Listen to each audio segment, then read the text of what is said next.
নমস্কার, আমি সাগরিকা কোলে। কবি সুনীল গঙ্গোপাধ্যায়ের কবিতা কেউ কথা রাখেনি কবিতাটি পাঠ করতে চলেছি। কেউ কথা রাখেনি, ৩৩ বছর কাটলো, কেউ কথা রাখেনি। ছেলেবেলায় এক বষ্টমী তার আগমনী গান হঠাৎ থামিয়ে বলেছিল, শুক্লা দ্বাদশীর দিন অন্তরাটুকু শুনিয়ে যাবে। তারপর কত চন্দ্রভুক অমাবস্যা চলে গেল, কিন্তু সেই বষ্টমী আর এলো না।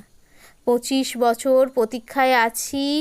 মাথা বাড়ির মাঝি নাদের আলী বলেছিল, বড় হও দাদা ঠাকুর, তোমাকে আমি ৩ প্রহরের বিল দেখাতে নিয়ে যাব।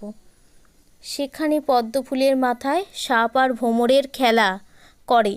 নাদের আলী, আমি আর কত বড় হব? আমার মাথা এই ঘরের ছাদ ফুঁড়ে আকাশ স্পর্শ করলে তারপর তুমি আমায় ৩ প্রহরের বিল দেখাবে? একটাও রয়্যাল গুলি কিনতে পারিনি কখনো। লাঠি লজেন্স দেখিয়ে দেখিয়ে চুষছে লস্কর বাড়ির ছেলেরা।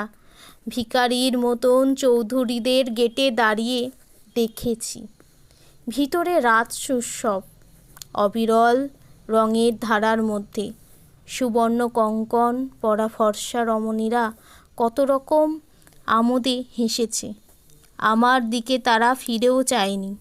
বাবা আমার কাঁধ ছুঁয়ে বলেছিলেন, দেখিস একদিন আমরা। বাবা এখন অন্ধ। আমাদের দেখা হয়নি কিছুই। সেই রয়্যাল গুলি, সেই লাঠি লজেন্স, সেই রাস উৎসব আমায় কেউ ফিরিয়ে দেবে না। বুকের মধ্যে সুগন্ধি রুমাল রেখে বরুণা বলেছিল, যেদিন আমায় সত্যিকারের ভালোবাসবে সেদিন আমার বুকেও এরকম আতরের গন্ধ হবে। ভালোবাসার জন্য আমি হাতের মুঠোয় পান নিয়েছি, দুরন্ত ষাঁড়ের চোখে বেঁধেছি লাল কাপড়।